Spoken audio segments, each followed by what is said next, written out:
natin guys. And then, ilagay natin bawang. Try natin kung masarap yung margarine. Kasi pares naman yung din ng butter. So, ilagay natin yung ating garlic.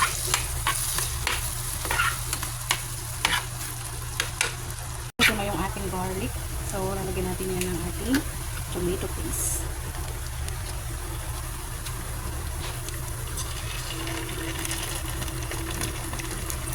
Tomato paste guys yan. Pero lutuin mo lang ito.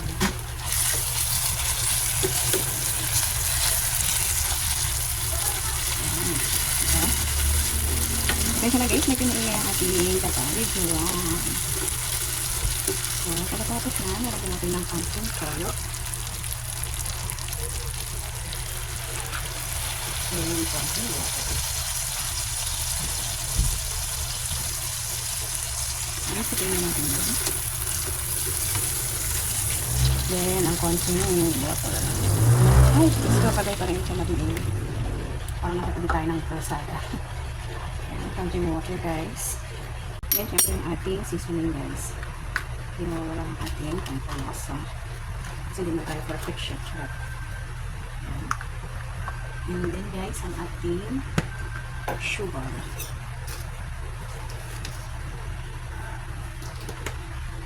Ito muna natin yan guys. Ayan na yung kanyang sauce. Templado na yan. And then, ilalagyan na natin ang ating shrimp.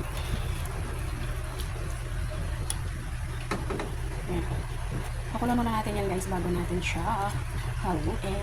And then meron tayo dyan guys na ilalagay ang ating potato. Naglagay ako ng potato guys. Kaya ilalagay na natin yun dyan. Diba?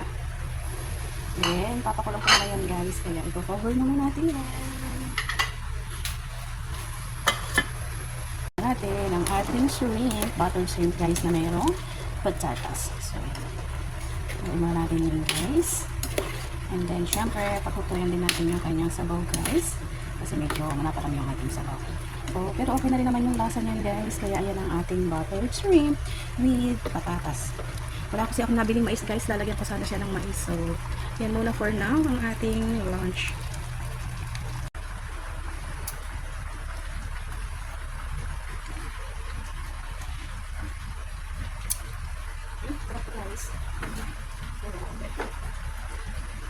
Ulam po today ang ating buttered shrimp na mayroong patatas. Ang sarap guys ng sauce. Sauce pa lang guys.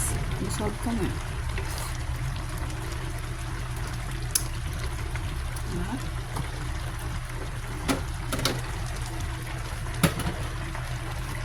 So guys, ayun ang ating butter shrimp. Thank you for watching guys. Salamat sa support. Bye! Kain na tayo guys!